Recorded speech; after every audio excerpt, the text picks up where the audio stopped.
Boa noite, gente. Agora pela noite nós vamos ler Jó, capítulo 1, começando o livro de Jó, e Romanos, capítulo 5. Então vamos lá. Introdução. Na terra de Uz vivia um homem chamado Jó. Era homem íntegro e justo, temia a Deus e evitava fazer o mal. Tinha ele 7 filhos e 3 filhas, possuía 7.000 ovelhas, 3.000 camelos, 500 juntas de boi, 500 jumentos, e tinha muita gente a seu serviço. Era o homem mais rico do Oriente. Seus filhos costumavam dar banquetes em casa, um de cada vez, e convidava suas 3 irmãos para comerem e beberem com eles. Terminando um período de banquete, Jó mandava chamá-los e fazia com que se purificassem. De madrugada ele oferecia um holocausto em favor de cada um deles, pois pensava: talvez os meus filhos tenham lá no íntimo pecado e amaldiçoado a Deus. Essa era a prática constante de Jó. Certo dia os anjos vieram apresentar-se ao Senhor e Satanás também veio com eles. O Senhor lhes disse: Satanás, de onde você veio? Satanás respondeu ao Senhor: de perambular pela terra e andar por ela. Disse então o Senhor a Satanás: reparou em meu servo Jó? Não há ninguém na terra como ele, irrepreensível, íntegro, homem que teme a Deus e evita o mal. Será que Jó não tem razão para temer a Deus? Respondeu Satanás. Acaso não puseste uma cerca em volta dele, da família dele, de tudo que ele possui? Tu mesmo tens abençoado tudo que ele faz, de modo que os seus rebanhos estão espalhados por toda a terra. Mas estende a tua mão e fere tudo que ele tem. Com certeza ele te amaldiçoará na tua face. O Senhor disse a Satanás: pois bem, tudo que ele possui está na sua mão, apenas não toque nele. Então Satanás saiu da presença do Senhor. Certo dia, quando os filhos e filhas de Jó estavam numa casa do irmão mais velho, o mensageiro veio dizer a Jó: os bois estavam arando e os jumentos estavam pastando por perto, quando os sabeus os atacaram e os levaram embora. Mataram a espada os empregados, e fui o único que escapou para lhe contar. Enquanto ele estava falando ainda, chegou outro mensageiro e disse: fogo de Deus caiu do céu e queimou totalmente as ovelhas e os empregados. Fui o único que escapou para contar a você. Enquanto ele ainda estava falando, chegou outro mensageiro e disse: vieram caldeus em 3 bandos, atacaram os camelos e os levaram embora. Mataram a espada os empregados. Fui o único que escapou para contar a você. Enquanto ele ainda estava falando, chegou ainda outro mensageiro e disse: seus filhos e suas filhas estavam num banquete, comendo e bebendo vinho, na casa do irmão mais velho. Quando de repente um vento muito forte veio do deserto, atingiu os 4 cantos da casa, que desabou. Eles morreram e fui o único que escapou para contar a você.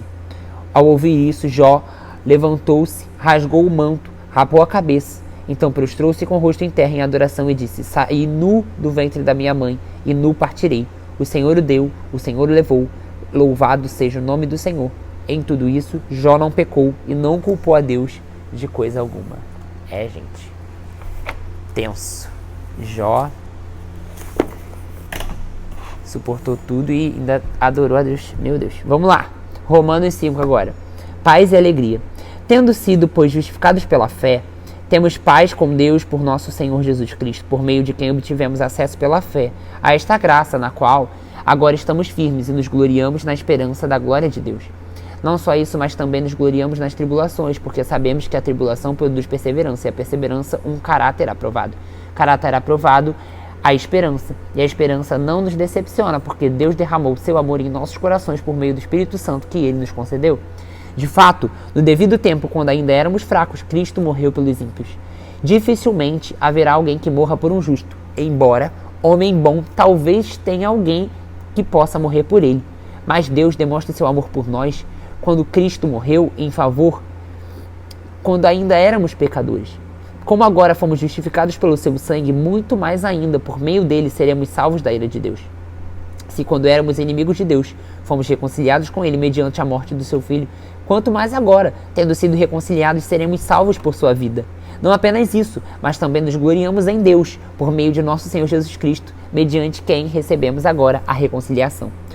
Portanto, da mesma forma como o pecado entrou no mundo por um homem e pelo pecado a morte, assim também a morte veio a todos os homens porque todos pecaram. Pois antes de ser dada a lei, o pecado já estava no mundo, mas o pecado não é levado em conta quando não existe lei. Todavia, a morte reinou desde o tempo de Adão até o de Moisés, mesmo sobre aqueles que não cometeram um pecado semelhante à transgressão de Adão, o qual era o tipo daquele que haveria de vir. Entretanto, não há comparação entre a dádiva e a transgressão. De fato, muitos morreram por causa da transgressão de um só homem, mas a graça de Deus, isto é, a dádiva pela graça de um só, Jesus Cristo, transbordou ainda mais para muitos. Não se pode comparar a dádiva de Deus com a consequência do pecado de um só. Por um pecado veio o julgamento que trouxe condenação, mas a dádiva decorreu de muitas transgressões e trouxe justificação. Se pela transgressão de um só a morte reinou por meio dele, muito mais aqueles que recebem de Deus a imensa provisão da graça e a dádiva da justiça reinarão em vida por meio do único homem, Jesus Cristo.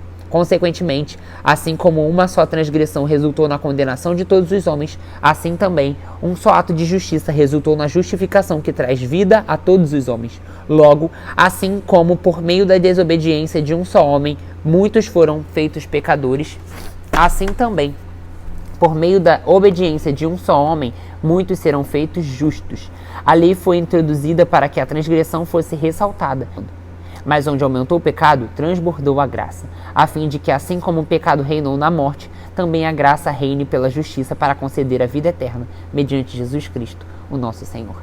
E é isso, gente. Amanhã nos vemos novamente para mais alguns capítulos.